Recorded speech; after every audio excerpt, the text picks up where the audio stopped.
J'ai nommé cette vidéo parce que j'estime que le jeu dont on va parler aujourd'hui est souvent critiqué à cause, et j'ai bien dit à cause de ça. Et ça, c'est être aigri. On parle souvent de quelqu'un d'aigri quand il ou elle n'est pas fun et ne voit aucun intérêt dans une activité ou autre. Quelqu'un d'irrité et désagréable. Et pas pour une bonne raison, parce qu'elle est aigrie justement. Et bah dans la communauté Sonic, on a ça, des types bien aigris et saucés parce que les nouveaux jeux sont pas calqués sur les anciens et qu'ils sont plus occupés à refaire le gland d'un jeu sorti il y a 25 ans.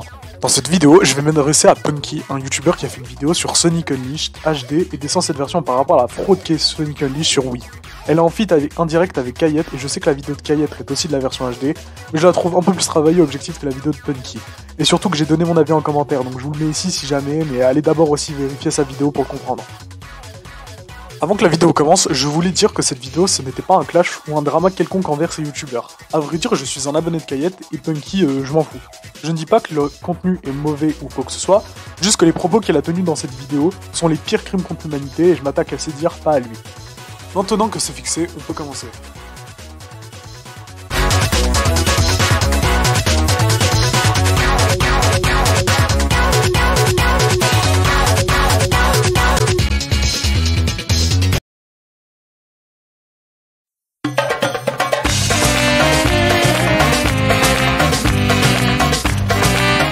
Après le déclin qu'a été Sonic 2006 pour la licence, Sega a voulu remanier sa franchise et prendre une nouvelle ligne, la formule Boost. Inspiré, et j'ai bien dit inspiré de Sonic Rush, Sonic Unleashed est un nouveau produit et une relancée pour la licence.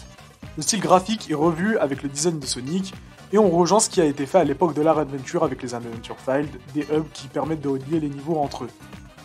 L'histoire est simple, Sonic en plein combat contre Eggman se fait piéger et les Chaos Emeralds sont utilisés pour tirer en plein sur la Terre, réveillant Gaïa, une sorte de créature enfouie dans la Terre, pour semer le chaos.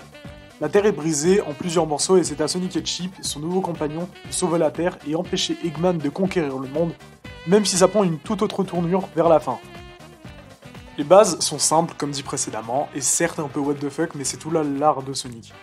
Déjà, Gaïa n'est pas d'un simple monstre qui a pop de nulle part, mais la déesse grecque personnifiant la Terre. Ce qui est donc normal que ce soit Gaïa et pas Zekeri78 qui sort de la Terre. Ensuite, l'histoire de Chip est liée à tout ça, il faut finir le jeu pour comprendre, et ensuite, voilà déjà une réponse directe à Punky. Le Werog n'est pas sorti de nulle part, mais ça on y reviendra après.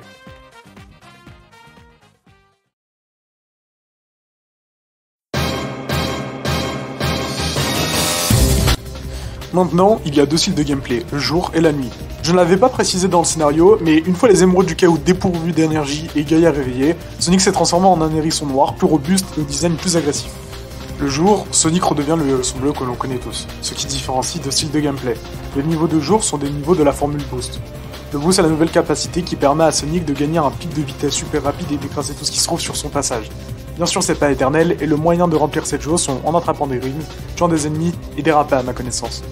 Les niveaux sont linéaires et le jeu va tester les réflexes du joueur en envoyant plusieurs obstacles que l'on devrait esquiver afin de garder cette vitesse et d'avoir cette adrénaline.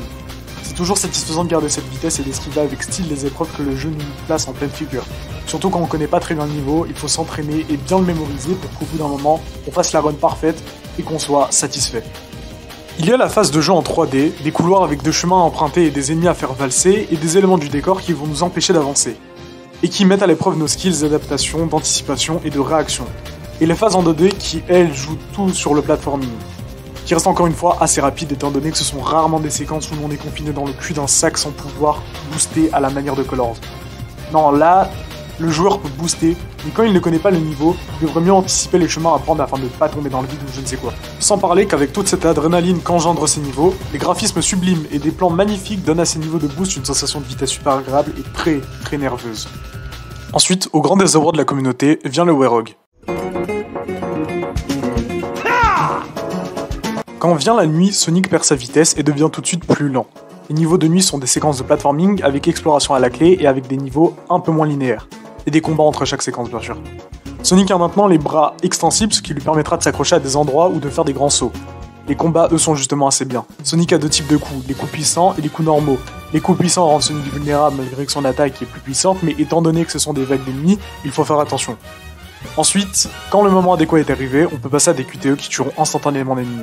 L'ambiance est très calme et reposante, et c'est intéressant de voir sous plusieurs angles les niveaux qu'on a parcourus, c'est-à-dire le jour et la nuit. Vu que l'OST de Sonic Unleashed est réussi, on a des ambiances parfaites pour chaque gameplay. Le jour, ce sont des musiques entraînantes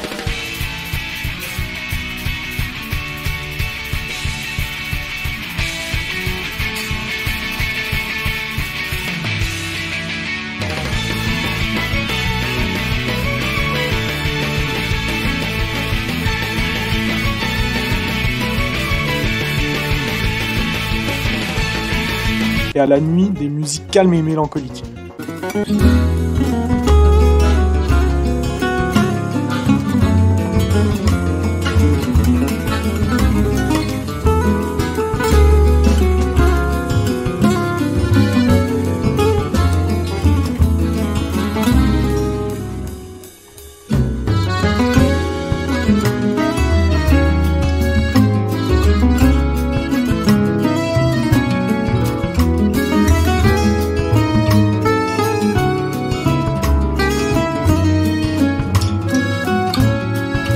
De plus, l'expérience qu'on a acquis en tuant les ennemis permet d'augmenter le niveau de Sonic.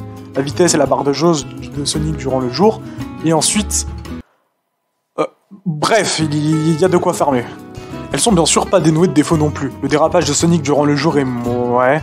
Et sur la version Xbox 360, PS3, à cause des effets, le framerate n'est pas tout le temps sur les 30 FPS, surtout pour la version PS3. Mais surtout, il y a le Way-Rog. Le Way-Rog, c'est le bouc émissaire de Sonic Unleashed. En fait, tout ça vient d'un mauvais positionnement des niveaux. Au début, notre première phase de jeu, c'est du boost. On comprend directement à quoi on joue et ce que le jeu veut de nous. Ensuite, le second niveau, c'est encore la même chose. Sauf que cette fois, le niveau est plus long et plus ardu. Le joueur passe un long moment à améliorer son temps de réaction et à comprendre comment fonctionne le jeu. Après autant de nervosité, il s'attend que le prochain niveau soit pareil. Et là, le Way-Rog entre en scène. Sonic est lent, c'est du platforming assez dur, et surtout le beat'em all est certes assez amusant mais très répétitif. Ce qui a fait qu'il y eut un déferlement de haine contre ces phases, comme quoi elles ne pouvaient contenir zéro fun de jeu. Alors maintenant je vais en venir à un certain point qui me crispe quand j'en vois l'utiliser. Qu'est-ce que le fun? Le fun c'est par définition quelque chose d'amusant, très bien. Maintenant, qu'est-ce qui me dit que ce que vous allez trouver fun c'est la même chose pour moi ou inversement? Eh ben rien. Alors oui, forcément, le jeu qui bug constamment, etc., c'est chiant. Mais le Way-Rog, ce n'est pas le cas. C'est des choix de game design voulus et réfléchis. On n'est pas sur l'incompétence qui rendrait réellement le jeu mauvais, mais juste un choix des développeurs qui ne vous plaît pas. Alors au lieu de commencer par « il y a le Way-Rog, c'est nul », dites plutôt « il y a des choses dans le Way-Rog que je n'apprécie pas ». C'est ce qu'on appelle l'objectivité et la subjectivité. Et ça, on va voir que Punky, il n'en a pas grand-chose à foutre de ces deux notions super importantes qu'on fait des reviews à plus de 75 000 vues.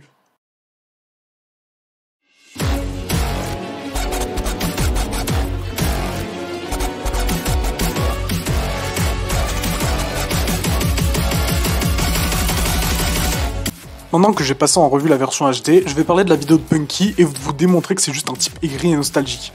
La vidéo de Punky traite le sujet de la version Wii de Sonic Unleashed, en tout c'est Sonic Unleashed HD mais en moins bien. Déjà je vais éclaircir un point. Après je vais pas vous mentir, ça fait longtemps que je joue plus à Sonic pour le scénario. L'aventure dans le jeu Sonic c'est super important, même si souvent ça dépend de ce que cherche le jeu. Je vous donne par exemple Sonic Adventure 2. Combien de fois le jeu a été cité comme le jeu Sonic avec la meilleure histoire, combien de fois on dit que c'était l'histoire la plus épique. Et pour le coup, t'es le premier à faire ça avec Sonic Adventure 1, alors que c'est littéralement de la piste de chat niveau scénario comparé au futur que Sonic nous proposera. T'es juste aveuglé par ta nostalgie qui t'empêche de pouvoir aimer un autre jeu de la licence à part le haut grand saint Sonic Adventure 1. Avec toi, c'est simple, si le jeu est pas polygoné comme ESA 1, c'est bof. Si le jeu possède pas plusieurs choix de personnages avec chacun son histoire, c'est nul. Et s'il y a pas Emerald Coast, Windy Valley, Red Canyon, Speed Highway, le parc Astérix, Ice Cap The Wish, Lost World, Eggman Land, version short YouTube, c'est de la merde. Bref, je m'égare, mais le scénario dans les jeux Sonic sont super importants, même si ça dépend. Ça montre juste que tu voulais pas accorder un point positif à la version HD, parce que t'as peur qu'elle soit trop mise en avant. C'est bien de faire une critique du jeu sans parler de l'histoire. J'aurais pu encore continuer sur le fait que tu veux juste descendre l'histoire parce que t'es pas capable de comprendre un truc aussi bête que l'origine du hérisson garou. Ensuite, je vais m'attaquer à un point assez présent dans ta vidéo, et c'est ça. De plus, le fait de pas avoir des lunettes pour simuler la myopie pendant les boosts permet tout bêtement d'appréhender ce qui nous arrive sur la tronche et donc de bien mieux improviser. Et sans ce satané délai dans les commandes, tout semble beaucoup plus simple et la courbe de progression du jeu s'en retrouve complètement adoucie. Avec un jeu réactif qu'il est enfin jouissif de maîtriser après seulement quelques niveaux. Après seulement quelques niveaux. N'empêche qu'à mon humble avis, je trouve que Sonic est meilleur quand il est jouissif au premier contact. En fait, c'est simple. Le seul argument que tu nous donnes sur le jeu de pourquoi il est bien, c'est en fait c'est plus facile, donc c'est plus cool. Ne vous méprenez pas. Je ne dis pas que la facilité est un défaut dans le jeu vidéo, tout comme la difficulté. Ça dépend plus de comment elle est dosée et comment on la gère. Dans les jeux comme Dark Souls, la difficulté est un critère important vu que tout le jeu repose sur ça. Les premiers jeux Sonic, eux, étaient très mal gérés. En commençant avec des niveaux assez simples qui laissaient la gimmick de Sonic marcher, c'est-à-dire garder sa vitesse acquise, sauf qu'au bout de 2-3 niveaux, c'est juste toi contre le jeu. Sonic Unleashed HD lui commence avec un niveau assez bon pour t'apprendre comment maîtriser le hérisson, mais te prends pas pour un con non plus, et enchaîne avec des niveaux de plus en plus longs qui en fonction de ton niveau déterminera si tu peux prendre un chemin ou pas. Ça m'est arrivé à plusieurs reprises de relancer des vieux niveaux parce que j'en avais les skills nécessaires pour prendre des chemins alternatifs, qui à l'époque étaient assez durs. En bref, la difficulté est très bien dosée et ça compte pour les niveaux de jour comme pour de nuit. Sauf que la version Wii c'est tout l'inverse. C'est le jeu Sonic le plus facile du monde, les obstacles sont pathétiques, ton système d'enchaînement cool, c'est juste des homing attacks bien placés et pas grand chose d'intéressant, à part que ce soit une version bâclée du système de points de Sonic Adventure 2, et c'est tout. Vous pouvez cahier de vous bander sur la version Wii parce que c'est du niveau d'enfant et vous avez la flemme de vous améliorer et de travailler votre niveau. Et c'est pas moi qui le dis, c'est lui. Avec un jeu réactif qu'il est enfin jouissif de maîtriser après seulement quelques niveaux. Ah, c'est sûr que le jeu est tout de suite plus cool s'il joue à ta place. Bref, maintenant je vais m'attaquer à sa séquence où il compare le gameplay boost. C'est basiquement les mêmes remarques que tout à l'heure, mais il rajoute des trucs à dire. En même temps, n'importe quelle séquence ultra simple que tu passerais en 2 secondes dans Sonic Adventure devient un véritable challenge dans ce Sonic Unleashed, pourtant censé vendre la prochaine génération de jeux Sonic en 3D. Ensuite, ta comparaison bouffon avec Sonic Adventure et Sonic Unleashed. Je le répète, mais Sonic de jour c'est le boost, pas du platforming super poussé à la Sonic Adventure, ça n'a rien à voir. T'achètes pas un jeu FIFA pour que ton personnage prenne le ballon dans les mains, tac tous les joueurs et fonce dans les cages. Ce que je veux dire, c'est qu'on ne peut pas demander un platforming de qualité comme ceux sur Mega Drive alors que c'est pas le but du jeu. C'est pas parce que Sonic est sur la jaquette que le platforming doit être excellent. Ensuite, tu dis revendre les Sonic en 3D, comme si les jeux Sonic en 3D étaient seulement du platforming. Sonic est une licence qui se renouvelle tout le temps, et c'est ça qui en fait sa force. Il a la formule Adventure, la formule classique, la formule Boost, la formule Rush, oui parce qu'elle est très différente du gameplay Boost, la formule Frontiers. Il en a pour tout le monde et pour tous les goûts, alors viens pas te plaindre que le jeu comme Sonic Unleashed, sorti 12 ans après Sonic Adventure, ne lui ressemble pas. Ensuite, cette foutue histoire de napping. En tout, Sonic a 2 spécialités, le Ming Attack ou l'attaque téléguidée. Quand un réticule apparaît sur un ennemi, quand on saute et qu'on réappuie sur le bouton saute, Sonic va directement être dirigé vers l'ennemi. Ensuite, le boost, c'est juste une jauge de vitesse permettant à Sonic de courir plus rapidement en appuyant sur un bouton. Je vais prendre les touches de la PlayStation pour vous montrer ce que ça donne.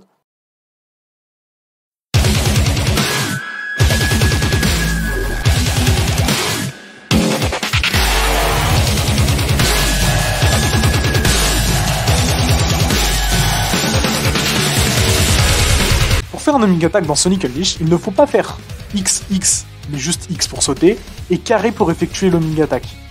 Et le boost est sur la même touche, c'est-à-dire carré. Alors oui, c'est assez bizarre, mais qu'on y repense, non. Quand tu loupes un homing attack, souvent le réticule s'enlève et tu fais juste une petite traînée nulle qui te fait avancer de 2 cm. Sauf qu'avec le boost, si l'homing attack est raté, tu peux booster pour atterrir plus loin et éviter de tomber dans le trou par exemple. Et si t'es nul comme dans l'extrait que t'as montré, c'est pas de la faute du jeu, mais de la tienne. T'avais qu'à être plus réactif.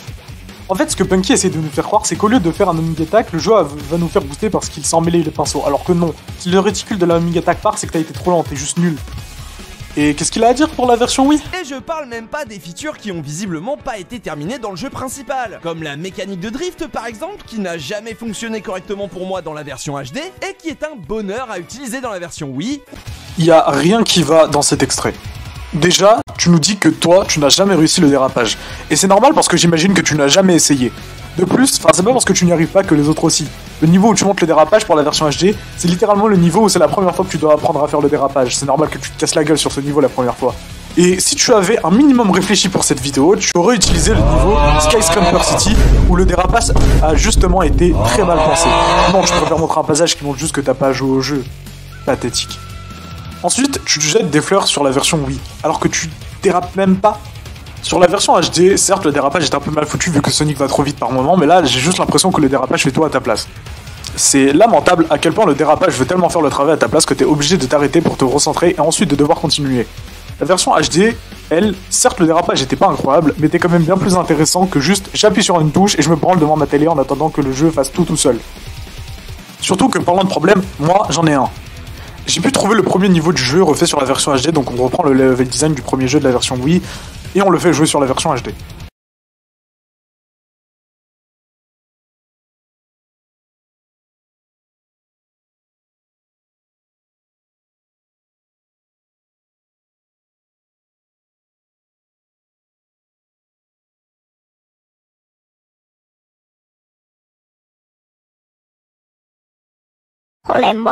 Jurez-moi que le jeu est pas honteusement vide et dépourvu de défis par rapport à ça.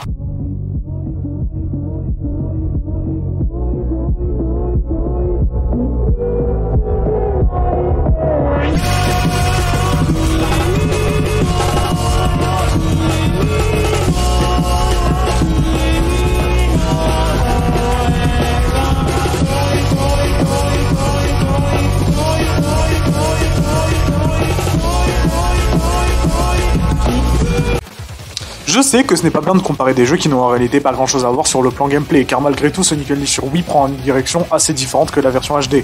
Mais bon, vu qu'un peu qui se prive pas de le faire avec Yael, pourquoi moi je ne devrais pas, hein? Ah, bah c'est vrai qu'aux dernières nouvelles, spammer les mêmes boutons, encore et encore, c'est super dur, hein. Boost homing attack, boost homing attack, boost homing attack. Phew, Sonic Unleashed c'est vraiment pas répétitif et franchement, qu'est-ce que c'est riche en gameplay. Non, franchement, c'est bien de critiquer en disant toutes les 2 minutes je pense, alors qu'on s'en branle de ton avis subjectif sur le jeu. Tu descends un jeu qui est trop différent de ton petit perso qui est Adventure parce que t'as pas envie que la licence change. T'as aimé Sonic Frontiers parce qu'il a des refs à Adventure et que la formule ressemble plus, c'est tout. Par contre, n'hésitez pas à cracher ton venin sur Twitter quand t'avais appris qu'il y aurait le boost sur le jeu. T'as pleuré à l'annonce de Sonic Superstar alors que ce jeu a spécifiquement été pensé pour satisfaire vos bouches de nostalgique à toi et les autres personnes de la commu classique. Surtout que t'es pas très over en débat vu que tu permets pas de répondre à tes trucs immatures et qui donnent la gerbe. Sauf que pas de chance, YouTube existe. T'es juste cloîtré dans ton idéal d'un Sonic Adventure 3 parce que t'acceptes pas le changement et ça t'amuse de tirer sur le jeu le plus adoré de la licence parce que... Vas-y, wow, j'ai envie d'être super original. En bref, Sonic Wii n'est pas forcément mauvais parce qu'il est juste différent de la version HD, mais se contente de récupérer les bases de la version HD sans les améliorer ni forcément les changer. L'histoire est la même mais sans les hubs et surtout le jeu est trop simple pour ce qu'il est, à savoir un jeu Sonic Unleashed.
Cette vidéo, comme j'ai dit au tout début, ce n'est pas juste un déferlement de haine envers Punky ou Kayette, même si j'étais agressif durant cette dernière. Je vais juste pas à mâcher mes mots. Comme un autre youtubeur l'a dit, je ne m'adapte pas à mon public, mais l'inverse justement. Je dis ce que je pense et je ne vais pas être gentil ou plus méchant sous aucune raison particulière. Je sais que la fin est assez violente, mais je ne peux pas faire autrement. On parle d'un type qui est invité sur des plateaux comme StreamVF, qui possède plus de 100 000 abonnés et est sûrement le plus gros youtubeur Sonic, avec de grosses guillemets si je peux me permettre, et il faut que ce soit lui qui émet ce genre d'avis sur internet. La communauté Sonic est déjà assez pourrie niveau façon de penser, alors si c'est pour t'en rajoutant une couche à chaque fois qu'un jeu Sonic sort, on n'est pas sorti de la merde. Et on va finir juste par en choper la même réputation qu'à l'époque avec DeviantArt et tous les autres signes de fanart chelou. Mais en ce qui concerne la vidéo en elle-même, je ne dis pas que la version Wii est nulle, loin de là. Juste que la version HD en a plus à revendre, que ce soit en termes de graphisme et de gameplay d'ailleurs. En revanche, si j'avais un vrai conseil à vous donner, c'est... Au lieu d'écouter bêtement mon avis et celui de Punky, jouez vous-même au jeu. Installez Dolphin, chopez une ROM je ne sais où, et jouez au jeu. Aujourd'hui, les gens ont arrêté de réfléchir et préféreront regarder quelqu'un donner son avis en copiant le sien sans même avoir réellement joué. Jouez, amusez-vous et faites votre avis.